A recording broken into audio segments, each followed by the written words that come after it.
Hello, welcome to vlog number 6, which will be a review of my coaching process. Self-reflection through the use of video has been shown by Partington et al. In 2015 to increase self-awareness, change behaviour and provide a trigger for learning. However, Mead, Spencer and Kidman in 2016 found that although coaches understood the benefit of video self-reflection, they did not prioritise time to undertake it. So this is a good opportunity for self-reflection with the aim of improving my coaching process and practice. The session I chose to review was an open gym session for our rugby club. This is a challenging one to run, mainly due to the mix of people that are there week to week. This can include Premiership, second team and ladies team players, as well as the odd veteran team member. So we've just started the off-season. I also had 2 players finishing off their testing, alongside those running their off-season programme. Therefore, balancing this session alone would be a tough ask, and a good one to reflect upon.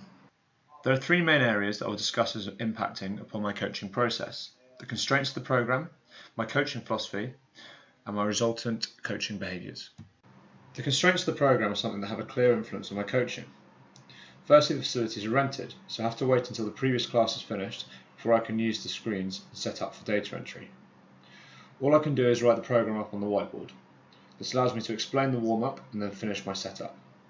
This obviously is not an ideal scenario, as I may be missing corrections in people's understanding or technique during the warm-up, but it is currently unavoidable due to the nature of the facilities.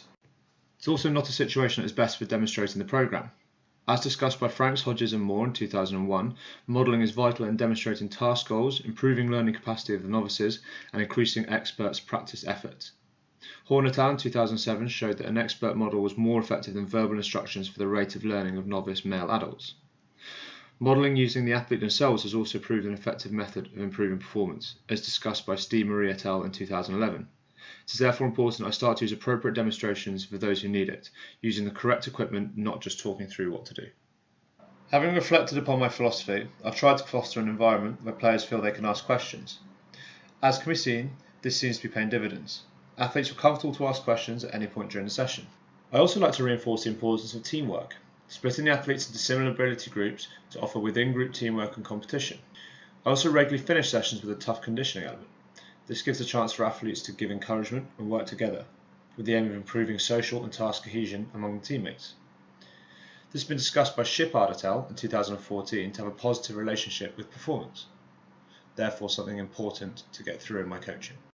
These elements have combined and have affected my resultant behaviour. As I am alone with 15 to 20 athletes, I have consciously made an effort to be a facilitator to them. I give them a programme from which they will perform, while I answer questions and correct technique where needed. There are 3 main subgroups of athletes: those with limited gym experience, advanced athletes, and the group of female athletes.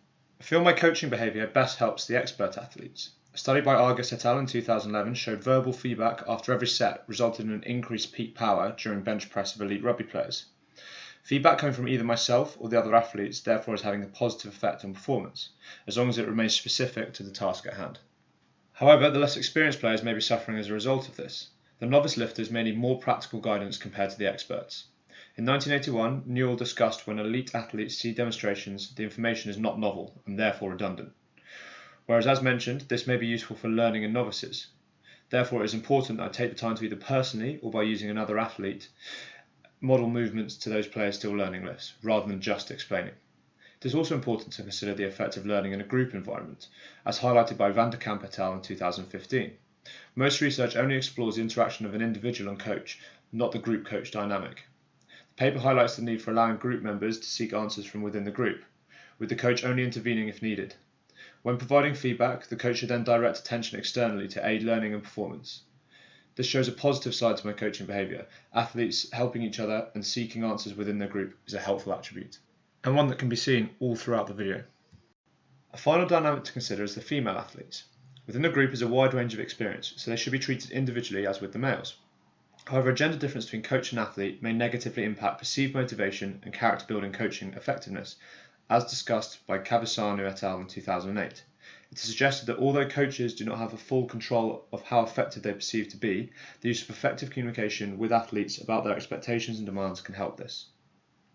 In summary, areas of improvement are my initial setup and demonstration, approaching each athlete individually in my use of demonstrations and feedback, and ensuring effective communication with my female athletes.